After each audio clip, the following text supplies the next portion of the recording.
Olá a todos, sejam muito bem-vindos ao canal Redenectere. Neste vídeo vem falar sobre o filme Lunar. Então, se gosta desse conteúdo, peço que deixe um gostei no vídeo.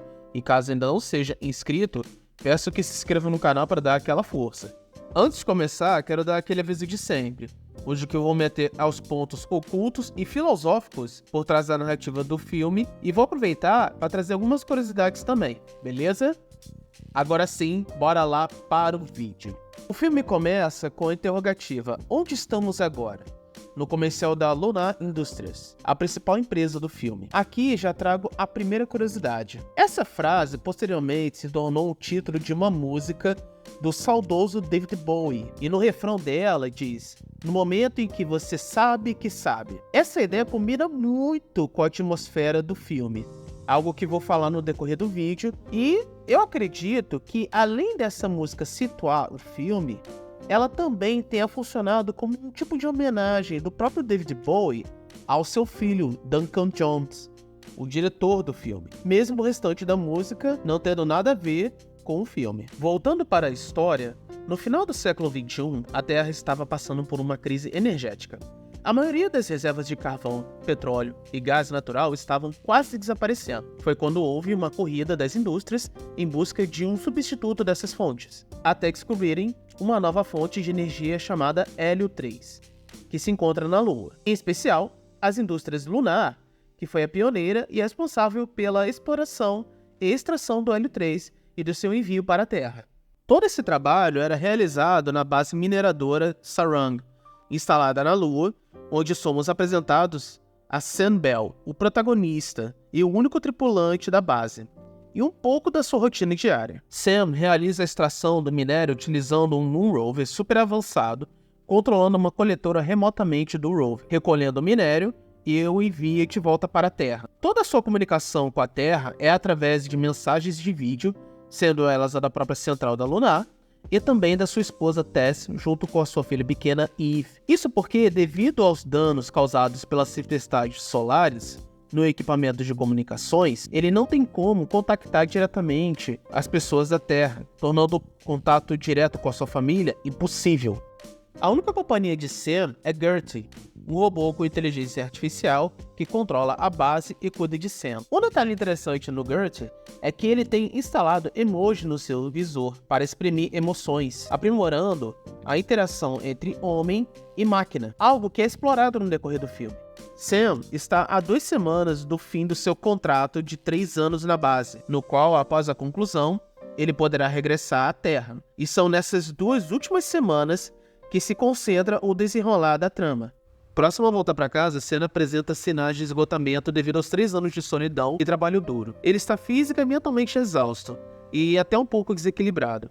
Por isso ele perde a calma facilmente, sofre enxaquecas frequentemente, comete cada vez mais erros durante o trabalho e até anda mal arrumado. Além desses problemas, ele aparentemente tem perdas de memória e alucinações. Nisso, certo dia, durante o trabalho, ele se distraiu com uma alucinação e sofreu um terrível acidente, perdendo o controle do veículo e colidindo com a coletora, se ferindo gravemente e perdendo a consciência. Algum tempo depois, Sam acorda na enfermaria da base. Gertie o informa que ele está bem, mas que pode ter sofrido danos cerebrais.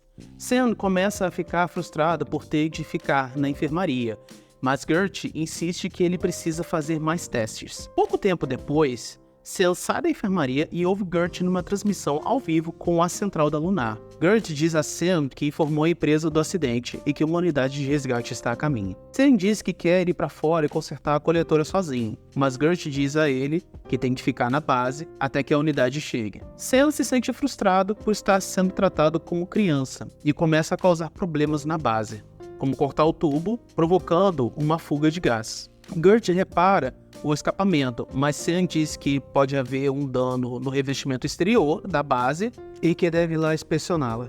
Depois de alguma insistência, Sam consegue enganar Gertie para deixá-lo sair. Logo ele descobre que seu traje espacial desapareceu e pega o reserva. Entra no outro rover e vai até a coletora onde ocorreu o acidente. Lá ele identifica um rover acidentado e abre a escotilha. Dentro encontra um corpo e o leva de volta para a base. Sam pergunta a Gertie o que está acontecendo e principalmente qual é a identidade do homem. Gertie afirma que o homem é Sam Bell. A partir desse momento é revelado que existem 2 Sams. E o que Sam, que havia sido desperto, tinha razão de desconfiar do que estava acontecendo. E o Sam que observamos no início do filme, que para facilitar vamos chamar de Sam 1, foi o que sofreu o acidente. E o outro Sam, que vamos chamar de Sam 2, foi o que o salvou. Logo é criada uma tensão entre eles, pois Sam 2, além de aparentar ser mais jovem, ele é mais agressivo, mais saudável e mais desconfiado. Isso fica evidente numa discussão entre eles, após Sam 1 ter visto a mensagem da própria Lunar confirmando o envio da unidade de resgate, e que esta estava mais próxima dele, pois estavam operando num projeto perto da base. Sam 1 acredita que daquele momento em diante seu trabalho estava feito, e que iria voltar para casa logo. Sam 2 sabe que eles são clones do verdadeiro Sam Bell, e avisa a Sam 1 sobre isso. E ele se recusa a acreditar e por isso pergunta a Gert se eles são clones de verdade, mas Gert desconversa. A conclusão disso é tirada da maquete, pois um dos hobbies de Sam era a maquete da sua cidade natal. Ele diz a Sam 2 que a maquete já estava começada antes dele trabalhar nela. Sam 2 considera isto como prova cabal de que eles eram clones. Além disso, eles partilhavam as mesmas memórias. Sam 2 ainda insiste que há uma sala secreta onde estão armazenados corpos clonados. Sam 1 fica em negação até que logo os dois brigam, e logo após perder a disputa, Sam 1 pergunta novamente a Gert sobre a verdade, e ele revela que os dois são, de fato, clones. E após essa pequena briga, Sam 1 saiu muito ferido, mesmo sem quase ter sofrido algum golpe de Sam 2. Evidenciando o verdadeiro esquema projetado pela Lunar para os clones. Cada Sam realiza as extrações normalmente, sem se conhecerem uns aos outros. Quando cada clone expira, como é o caso de Sam 1, seu prazo de validade estava quase no fim, por isso seu corpo estava se deteriorando, e em seguida é ativado um novo clone. A este novo clone é dito que esteve envolvido num acidente para explicar a sua presença na enfermaria e para diminuir a desorientação e a confusão. O mesmo acontece para as mensagens de vídeo de testes, pois na verdade elas não são recentes, e o bloqueio nas comunicações eram propositais para que este ciclo não fosse quebrado. E é aqui que quero fazer o adendo psicoanalítico sobre este ponto. A interação de Sam com o seu clone pode representar um exemplo dramático da noção do que Jacques Lacan, psicanalista francês do século XX, chamou de estágio do espelho. O estágio do espelho muitas vezes é associado ao desenvolvimento do ego das crianças dos 6 aos 18 meses, e como elas se reconhecem inicialmente numa forma que existe fora do corpo, como quando veem o seu próprio reflexo no espelho. Isso é uma etapa dentro do que o próprio Lacan chamou de autoalienação. No caso de Sam, mesmo ele não sendo criança, pode-se interpretar que ele, de maneira simbólica, tenha passado pelo estágio do espelho em situações autoalienantes, como foram suas experiências após descobrir a verdade, como interagir com uma réplica real de si próprio e ainda saber que existem mais. Que todos os outros Sams usavam o mesmo nome, compartilhavam o mesmo DNA e aí era mantida até a relação com a mesma família, sustentada pelas memórias implantadas.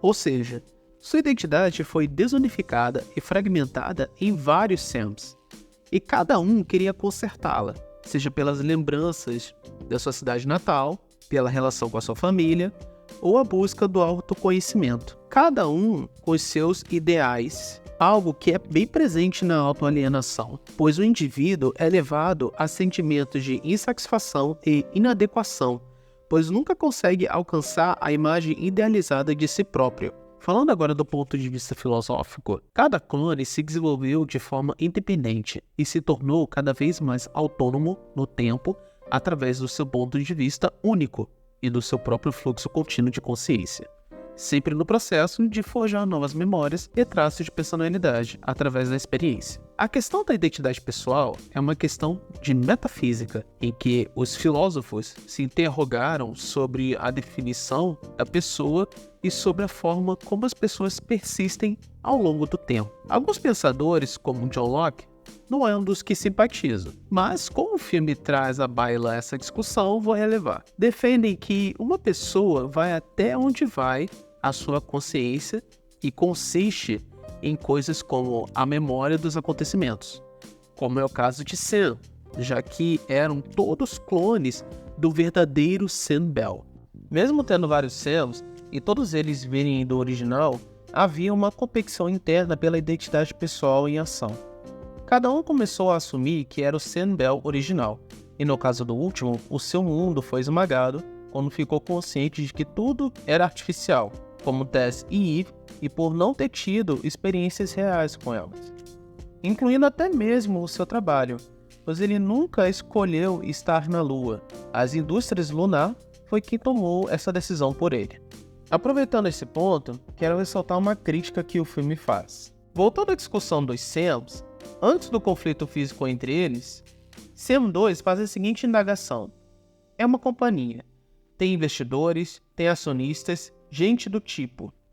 Será mais barato perder tempo e dinheiro treinando um pessoal novo se eles têm uma dupla de operários aqui para fazer o serviço? Uma clara crítica ao capitalismo selvagem atual e como as empresas exploram os seus trabalhadores, já que Sam, sendo um dos vários clones, com prazo de validade e a quem lhe foi feito promessas falsas de uma volta honrosa para casa e a quem lhe foi negado qualquer contato humano real durante o seu trabalho. É claro que essa é uma visão de Marx do capitalismo. Esse, então, eu não simpatizo em nada. Mas, novamente, como é um ponto trazido pela trama, eu pus aqui em perspectiva. Voltando para o filme, depois de se entenderem, os Sam saem da base e encontram torres de bloqueio, e descobrem que esse era o verdadeiro motivo de não haver comunicação. Mas logo Sam 1 sofre mais uma debilidade do seu organismo e volta para a base. Lá, ele, com a ajuda de Gertie, acessa o computador principal e revê os registros em vídeo dos clones anteriores. E descobre que, além de expirarem pela degradação do corpo, eles também são levados a acreditar que na cápsula que supostamente os levaria para a Terra, na verdade, são incinerados. Ele ainda descobre que há uma câmara criogênica secreta e que está abaixo da cápsula. E pouco tempo depois, os dois Sams entram no compartimento e descobrem que há vários clones mantidos lá. Após isso, Sam 1 resolve fazer uma chamada de vídeo para sua casa e para isso sai da base e vai para bem longe das torres de bloqueio. Logo, ele é atendido por uma adolescente. E isso ele solicita falar com Tess Bell. A menina diz que é a sua filha e que ela morreu há alguns anos. Sam percebe que estava falando com Eve, a sua filha. Então, ele pergunta como o Tess morreu. E ela chama o seu pai, e ele então ouve o verdadeiro Sam Bell ao fundo. Sam rapidamente encerra a chamada. Ele meio que entra em colapso e tem angústia em querer voltar para casa. E logo volta para a base, e pouco depois, os dois Sams armam um plano para que Sam 1 volte para casa, e para isso, Sam 2 convence Gertie a despertar o terceiro clone, para que possam apagar os vestígios de Sam 1 e a unidade de resgate não o elimine. Porém, Sam 1 não resiste até o fim do plano e morre. Então, Sam 2 acaba finalizando o plano. E o filme termina com ele viajando em direção à Terra e expondo todos os segredos da indústria lunar. E por isso, a empresa é investigada, tendo queda das suas ações de 32%. E para fechar, eu quero destacar um ponto em Sam 2. De todos os clones, ele foi o único que conseguiu sobreviver às mentiras que lhe eram contadas e sair do seu poço existencial para se vingar das indústrias lunar. Isso porque, desde que despertou, ele tinha a vontade da verdade. Era o que Friedrich Nietzsche, em particular, acreditava, que a vontade da verdade é uma das características mais distintivas da humanidade. Ele argumentava que a vontade da verdade é uma força poderosa que nos impulsiona a buscar conhecimento e compreensão. Essa força nos leva a questionar o status quo e a buscar novas verdades, exatamente o que ocorreu com o Sam 2. Bom, pessoal, o vídeo é esse. Tentei encaixar essas explicações de maneira cronológica e que fizesse sentido com o que foi apresentado. Muito obrigado por ter chegado até aqui. Novamente peço que, se curtiram esse conteúdo, deixem um gostei no vídeo e se inscrevam no canal para mais vídeos. E fiquem à vontade na seção dos comentários aí para dar a opinião de vocês, beleza? Até mais!